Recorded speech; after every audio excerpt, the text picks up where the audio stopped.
जय श्री अथ द्वादशोध्याय। अर्जुन बोले, जो अनन्य प्रेमी भक्त जन पूर्वोक्त प्रकार से निरंतर आपके भजन ध्यान में लगे रहकर आप सगुण रूप परमेश्वर को और दूसरे जो केवल अविनाशी सच्चिदानंद घन निराकार ब्रह्म को ही अति श्रेष्ठ भाव से भजते हैं, उन दोनों प्रकार के उपासकों में से उत्तम योगवेत्ता कौन है। श्री कृष्ण भगवान बोले, मय्यावेश्य मनो ये माम नित्ययुक्ता उपासते श्रद्धया पर्योपेतास्ते में युक्त तमतः। श्री कृष्ण भगवान बोले, मुझ में मन को एकाग्र करके निरंतर मेरे भजन ध्यान में लगे हुए जो भक्त जन अतिशय श्रेष्ठ श्रद्धा से युक्त होकर मुझ सगुण रूप परमेश्वर को भजते हैं, वे मुझको योगियों में अति उत्तम योगी मान्य हैं। श्री कृष्ण भगवान कहते हैं, ये त्वक्षरम निर्देश्यमव्यक्तं पर्युपासते सर्वत्र गमचिन्त्यं च कूटस्थं चलं ध्रुवं सन्नियम्य येन्द्रियग्रामं सर्वत्र समबुद्धयः ते प्राप्नुवन्ति मामेव सर्वभूतहिते। परंतु जो पुरुष इंद्रियों के समुदाय को भली प्रकार वश में करके मन बुद्धि से परे सर्वव्यापी अकथनीय स्वरूप और सदा एक रस रहने वाले नित्य अचल निराकार अविनाशी सच्चिदानंद घन ब्रह्म को निरंतर एक ही भाव से ध्यान करते हुए भजते हैं, वे संपूर्ण भूतों के हित में रत और सब में समान भाव वाले योगी मुझको ही प्राप्त होते हैं। श्री कृष्ण भगवान कहते हैं, उन सच्चिदानंद घन निराकार ब्रह्म में आसक्त चित्त वाले पुरुषों के साधन में परिश्रम विशेष है, क्योंकि देहाभिमानियों के द्वारा अव्यक्त विषय गति दुख प्राप्त की जाती है। श्री कृष्ण भगवान कहते हैं, ये तो सर्वाणि कर्माणि मयि सन्न्यस्य मत्पराः अन्येनैव योगेन माम ध्यायन्त उपासते। परंतु जो मेरे परायण रहने वाले भक्त जन संपूर्ण कर्मों को मुझ में अर्पण करके मुझ सगुण रूप परमेश्वर को ही अनन्य भक्ति योग से निरंतर चिंतन करते हुए भजते हैं। हे अर्जुन, उन मुझ में चित्त लगाने वाले प्रेमी भक्तों का मैं शीघ्र ही मृत्यु रूप संसार समुद्र से उद्धार करने वाला होता हूँ। तेषामहं सम्बुद्धरता मृत्यु संसार सागरात् भवामि न चिरात् पार्थ मय्यावेशित चेतसाम्। श्री कृष्ण भगवान कहते हैं, मय्येव मन आधस्त्व मयि बुद्धिं निवेश्य निवसिष्यसि मय्येव अत उर्ध्वं न संशयः।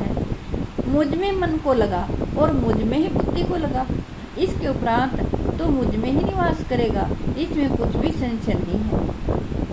श्री कृष्ण भगवान कहते हैं, अथ चित्तं समाधातुं न शक्नोषि मयि स्थिरम् अभ्यासयोगेन ततो मामिच्छाप्तुं धनंजय। यदि तुम मन को मुझ में अचल स्थापन करने के लिए भी समर्थ नहीं है, तो हे अर्जुन, अभ्यास रूप योग के द्वारा मुझको प्राप्त होने के लिए इच्छा कर। श्री कृष्ण भगवान कहते हैं, यदि तू प्रयुक्त अभ्यास में भी असमर्थ है, तो केवल मेरे लिए कर्म करने के ही प्रायण हो जा। इस प्रकार मेरे निमित्त कर्मों को करता हुआ भी मेरी प्राप्ति रूप सिद्धि को ही प्राप्त होगा।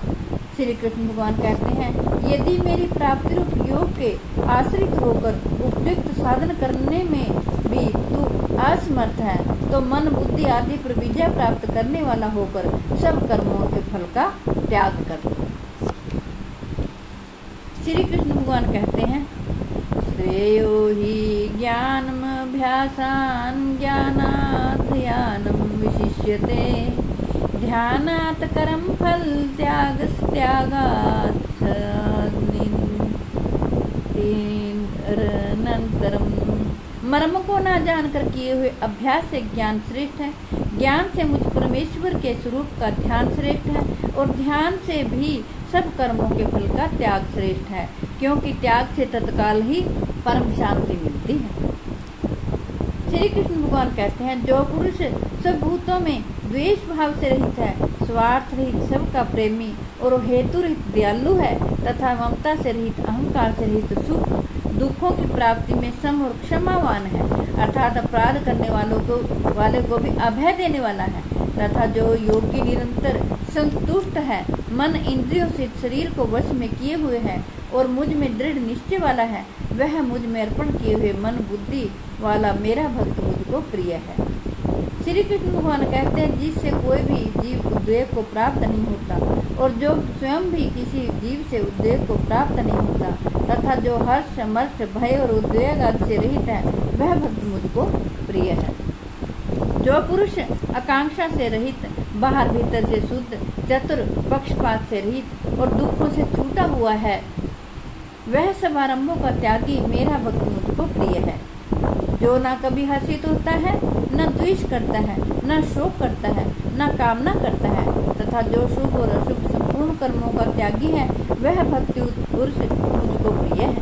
जो शत्रु मित्र में और मान अपमान में सम है तथा सर्दी, गर्मी और सुख दुख आदि द्वंद्वों में सम है, जो आसक्ति से रहित है, जो निंदा स्तुति को समान समझने वाला, मननशील और जिस किसी प्रकार से भी शरीर का निर्वाह होने में सदा ही संतुष्ट है और रहने के स्थान में ममता और आसक्ति से रहित है, वह स्थिर बुद्धि भक्तिमान पुरुष मुझको प्रिय है। श्री कृष्ण भगवान कहते हैं, ये तु धर्ममृतमिदं यथोक्त पर्युपासते श्रद्धानामत्परमा भक्तास्ते अतीव में प्रियः। परंतु जो श्रद्धायुक्त पुरुष मेरे प्राण होकर इस ऊपर कहे हुए धर्म में अमृत को निष्काम प्रेम भाव से सेवन करते हैं, वे भक्त मुझको अतिशय प्रिय हैं। जय हो श्री कृष्ण। अथ 12वें अध्याय का समापन। जय हो श्री कृष्ण। हे कृष्ण गोविंद हरे मुरारी, हे नाथ नारायण वासुदेव, हे कृष्ण गोविंद हरे मुरारी, हे नाथ नारायण वासुदेव, हे कृष्ण गोविंद हरे मुरारी, हे नाथ नारायण वासुदेव, हे कृष्ण गोविंद हरे मुरारी, हे नाथ नारायण वासुदेव। मेरी आपसे हाथ जोड़ कर प्रार्थना है कि आपके घर में जो बीमार हों, लाचार हों, चल फिर ना सकते हैं, आप उन्हें जरूर भगवत गीता जी का पाठ सुनाएं और अपने बच्चों को भी भगवत गीता जी का पाठ पढ़ने के लिए और सुनने के लिए प्रेरित करें, ताकि वो सद्मार्ग पर चलें और भगवान श्री कृष्ण सदा उनकी रक्षा करें। विश्व के कल्याण के लिए, जगत के कल्याण के लिए मैंने भगवत गीता जी का पाठ आपको पढ़कर सुनाया है। मैं आशा करती हूँ आप सभी इसका लाभ उठाएंगे। जय हो श्री कृष्ण। ओम नमो भगवते वासुदेवाय, ओम नमो भगवते वासुदेवाय, ओम नमो भगवते वासुदेवाय, ओम नमो